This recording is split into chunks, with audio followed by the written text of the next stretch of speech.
तुम देखना शीतला माता की पूजन करने लोग जाते ना शीतला सप्तमी शीतला अष्टमी पे, बस 11 बजे तक तो रोटी बनाती रहेगी, सामान बनाती रहेगी, 1-1.5 घंटा में ठंडा हुआ 12:30 बजे उठ के सीधे लाइन में लग जाएगी, जल्दी से पूजन करके सो जाऊंगी, काम खत्म। शीतला माता ने भी सोच लिया बस तूने मुझे बेवकूफ बनाया, अब रुक जा तू। 11 बजे तक भोजन बनाया, 10 बजे तक भोजन बनाया, 1 बजे रात को लाइन में लग गई पूजन करने के लिए। 1 बजे रात को न जाने किसने पहला दी कि 1 बजे रात को लग जाओ लाइन में, सुबह तक पूजन करके अपने घर आ जाओ, फिर आराम से आके सो जाओ। अब इतनी जल्दी क्या है भगवान के पूजन की? माँ की पूजन करने जा रहे हो, माता से लाड़ लड़ाने जा रहे हो, अपनी माता से अपने दिल की बात कहने के लिए जा रहे हो, अपने स्नेह की बात कहने के लिए जा रहे हो, तो धीरे धीरे प्रेमवश आनंद से माता की आराधना शीतल समय में, ठंडे समय में। ठंडे समय का मतलब है भीतर से ठंडे होकर, अपने भीतर से ठंडे होकर। अब अपने भीतर तो ठंडाई है ही नहीं ना, जल्दी जल्दी चलो, और आधी बहुत पतली खुशी है और और ये कितना बड़ा कपड़ा थाली पे ढाक ढुका के लाइन में खड़ी शीतला माता, या हाथ में लोटा या हाथ में थाली, और इतनी देर में पड़ोसन निकल के बाजू में से जा रही थी और लोटा थोड़ा सा ढुल गया। अब यहाँ शीतला माता की पूजन करनी आई और ये हो गई चंद्र घंटा, लोटा जरा सा ही पानी का झलका, देख के नहीं चल सकती। ठंडा भोजन हाथ में, लोटा ठंडा पानी का, और अंदर अग्नि। शीतला माता भी कह रही इसको अजान दो पहले, इसको क्या मतलब? भीतर से शीतल हुई है, भीतर से ठंडे हुई है। चित्त वृत्ति मन जब भीतर से शीतल होगा, ठंडा होगा, तो मेरी शीतला माता, तुमने पूजन करा ना करा, मेरी शीतला माता प्रसन्न हो जाएगी। बस भीतर से शीतल।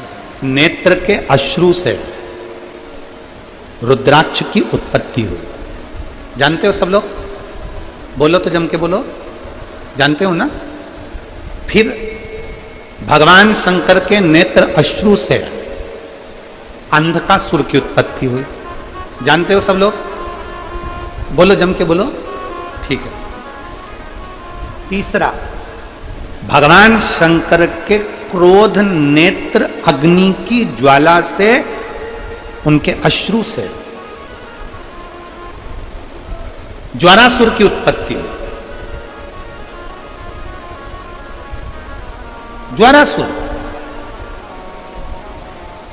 जिसको एक असुर का भी नाम दिया जाता है, ये जो बुखार आता है ना, ज्वर आता है, जो बुखार आता है, इसको भी असुर के गिनती में लिया गया, ज्वारासुर।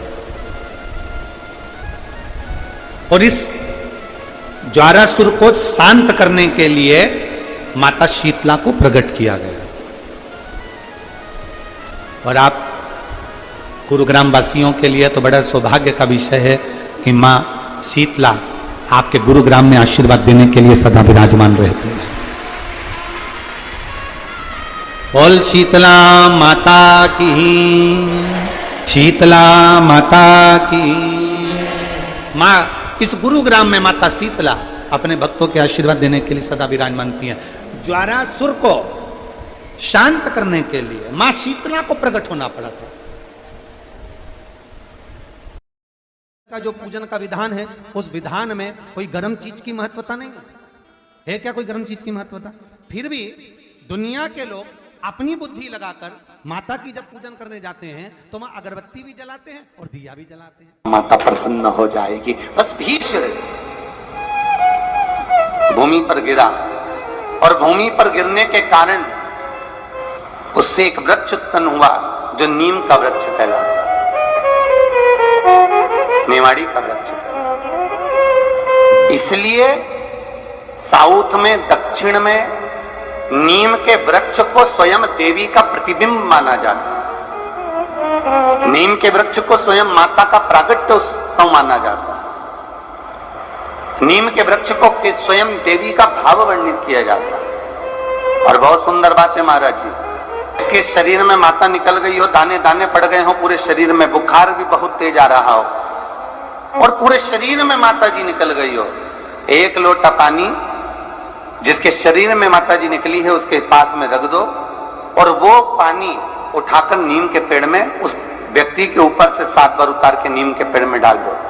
3 दिन के अंदर उसकी माता जो शरीर में निकली हुई है, दाने दाने पड़े हुए हैं, जो बुखार बहुत तेज आ रहा है, उसमें धीरे धीरे आराम मिलना प्रारंभ हो जाता है। यहां तक शास्त्र कहता है कि किसी व्यक्ति को अचानक बहुत तेज बीमार आ गया, बहुत तेज बुखार आ गया, या एकदम,